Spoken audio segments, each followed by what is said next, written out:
Hi, everyone, and welcome to Taking Up Space with and welcome to Taking Up Space with Jordan. I'm your host, Jordan, and today is going to be my last podcast episode, at least until the end of summer. Before anyone panics, no, this isn't me quitting. This isn't some dramatic goodbye where I disappear forever off the internet. It's actually simply me recognizing that every season asks something different of us. And I really think this season is asking me to become more in my author era. Over the last few months, I have been noticing something. Every time I sit down to plan an episode, I end up wanting to talk about writing. Every YouTube video I get excited about is about writing. Every free moment I have, I'm thinking about my books, my characters, or the stories that I'm trying to tell. And so basically, I'm really into my author era right now. And instead of trying to divide my energy between 100 different creative projects, I want to see what happens if I pour almost all of it into the dream that's been tugging at me the hardest. Because the truth is, I don't think we talk enough about how difficult it is to pursue multiple dreams at the same time. I work a full-time job. I'm writing 2 books. I have this podcast. I have YouTube. I have social media.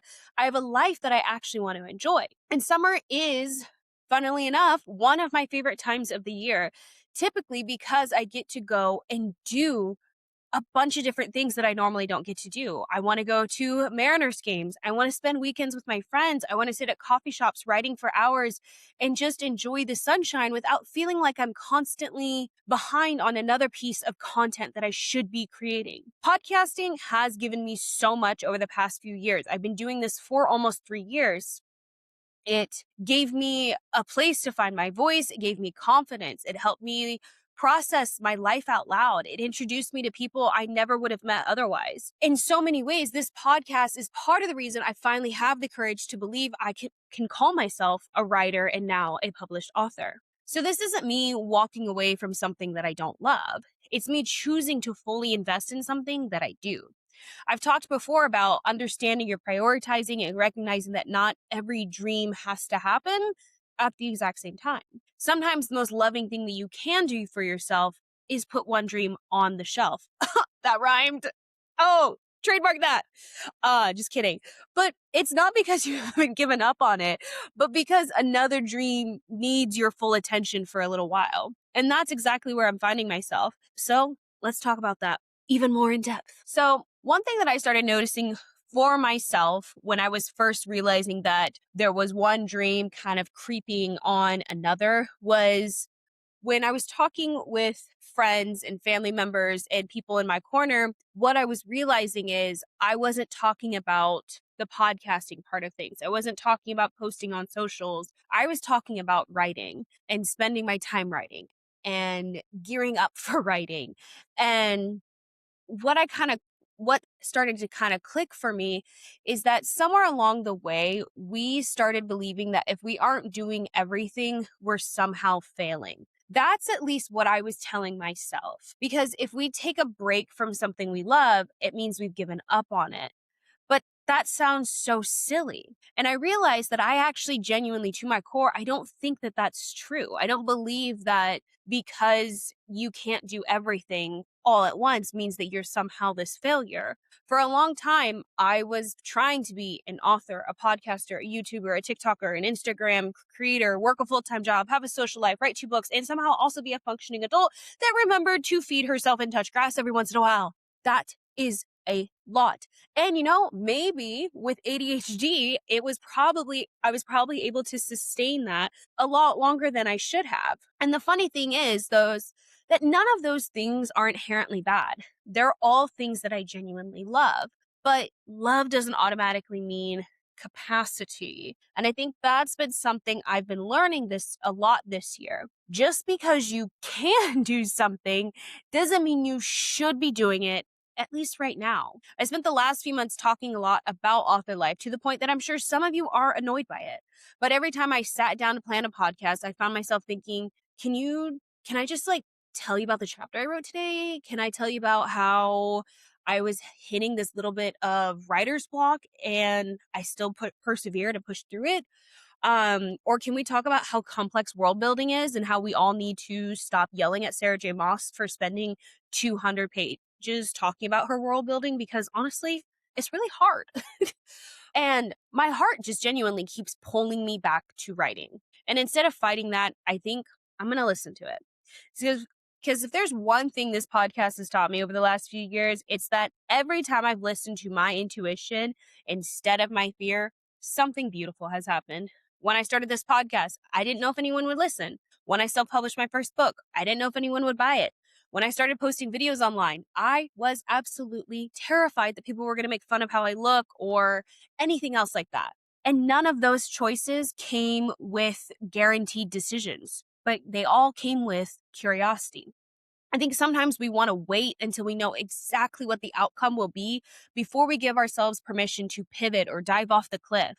We want that certainty. We want proof. We want someone to tell us we're making the right decision. But I think when you are, I think especially if you're a woman, if you're somebody that's in any type of marginalized group, the reason that we want that certainty is because we feel so isolated and we feel so alone all the time. But I've learned that your life isn't going to be built by certainty. It's built by choosing the direction that keeps calling your name. Right now, for me, that's writing. And honestly, I'm so freaking excited to be doing this. I'm excited to spend Saturday mornings at coffee shops writing until my laptop battery dies. I'm excited to disappear into the fantasy worlds and fall in love with my own characters. And I'm excited to finish drafts that have been sitting in my head for years.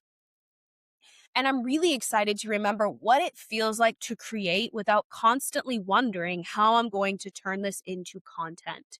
And another factor of this is worried about how many views I'm getting on something. I think that's another trap that creators fall into. And I'm not somebody who necessarily considers myself an actual creator. I am an author who has to create content, not a content creator that is an author. I don't want to feel like every beautiful moment that happens in my life has to become something to post. Every lesson becomes an episode. Every thought becomes a TikTok. Every accomplishment becomes content. And that's what makes the difference between me as an author versus me as a content creator. And I don't want every moment of my life to be captured. What I do want right now is to write stories because I love writing stories. I want to have weekends where my phone stays in my bag. I want to read books because they're inspiring me, not because I'm looking for my next talking point. And maybe you need permission to do something like this in your life. Maybe your version of this isn't writing. Maybe it is content creation. Maybe it's saying no to the volunteer position this summer. Maybe it's taking one less class next semester. Maybe it's deleting the side hustle for 6 months. Maybe it's just realizing that this season only has room for one dream. That doesn't mean the others are dead. They're just waiting their turn. Seasons are so incredibly healthy. Nature rests. Athletes have off seasons. Television shows have season finales. So why do we expect ourselves to produce at full capacity every single week of every single year? We weren't built for that. At least I'm learning I'm not built for that. So this isn't goodbye right now. It's simply just the end of the season. I'm still going to be around. You'll probably still see me posting about writing far more than you ever wanted. I'll probably cry over fictional characters that I created myself. I'll probably share snippets from the book, complain about editing, celebrate milestones, and, all of those things. And when the podcast does come back, because it will, I want it to come back because I have stories to tell again and not because I feel guilty for leaving. So thank you so much for listening so far, whether you've been here since episode 1 or you found me last week. Thank you for giving me a place to grow a little. This podcast found me at a time when I desperately needed to hear my own voice. And because of it, I found the courage to chase the dream that has lived inside me since I was a little girl. I don't think there's a better ending to the season than that. So have an incredible summer. I'll see you later. Kisses.